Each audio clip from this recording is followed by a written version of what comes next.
História da Música Independente, do Gil Nuno Vaz. É um livro bem pequenininho, de 65 páginas, que ele dá uma ideia, assim, por cima, sobre a música independente paulistana. Ele foca muito mais na cidade de São Paulo. Ele começa falando do Lira Paulistana, que foi um teatro que abrigou essa vanguarda, né, no início dos anos 80 e que depois virou um selo também, inclusive depois se associando à Copacabana Discos, né, então uma coisa cresceu bem.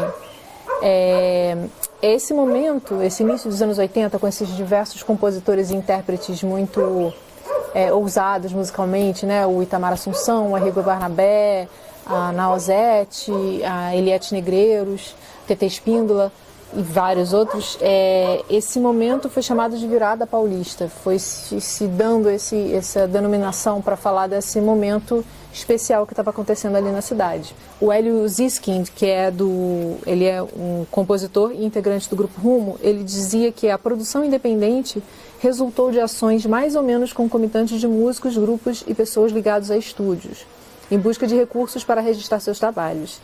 E, segundo ele, o termo mais correto seria produção musical independente, em vez de música independente.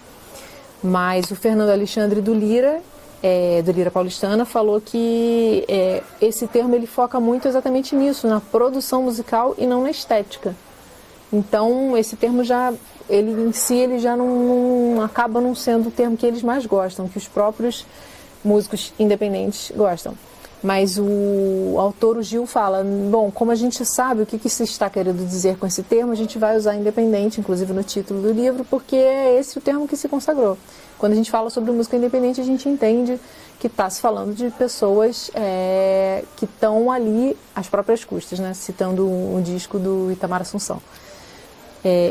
Ele fala muito sobre o Grupo Rumo, tem aqui um subcapítulo chamado Os Cancionistas, que é bem interessante. E ele fala essa coisa essa inovação, né, que não só esses músicos eram independentes, como eles eram muito inovadores, por isso esse nome, essa coisa da virada paulista, né.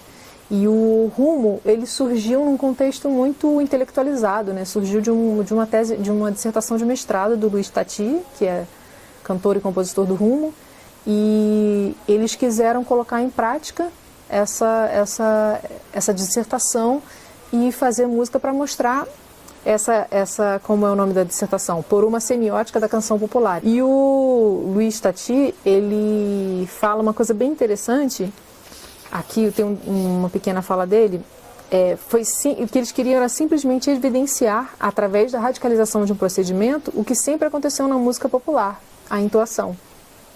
Porque eles diziam que enquanto na canção erudita a palavra é tratada como som, na canção popular, a palavra é dela que surge, né, a canção. Ela é a ideia central, o resto está ali um pouco a serviço dela. E aí a fala já seria, pois, uma espécie de canto, uma entoação, e a frase verbal já traria em si um delineamento melódico apoiado nos sons das palavras e de seus conteúdos.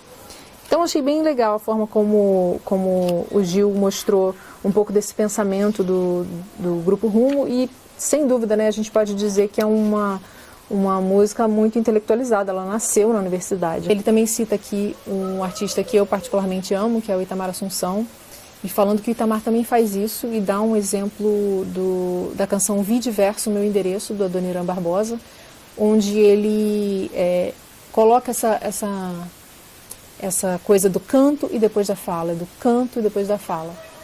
E isso no segundo LP do Itamar Assunção, o LP que se chama As Próprias Custas S.A., e que isso é uma marca do Itamar também, só que o Itamar ele tinha uma questão do ritmo muito forte, como ele tem uma influência muito, muito presente do reggae, o baixo na canção do Itamar é fundamental, ele ainda tinha essa questão a mais.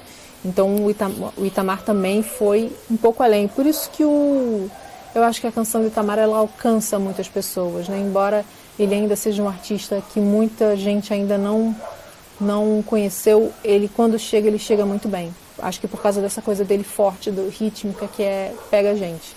Ele também cita aqui a questão de que vários desses músicos tinham um estudo teórico, formal, né? Vários eram formados em música, tinham passado pelo conservatório, estudado com grandes mestres, mas ele fala que isso talvez tenha sido um pouco uma questão que pode ter afastado um pouco esses músicos do grande público.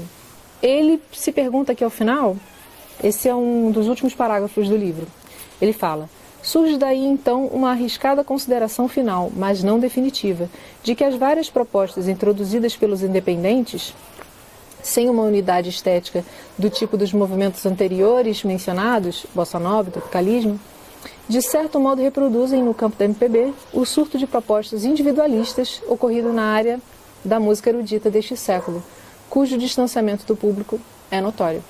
Fica aí a questão para pensar. História da música independente, do Gil Nuno Vaz.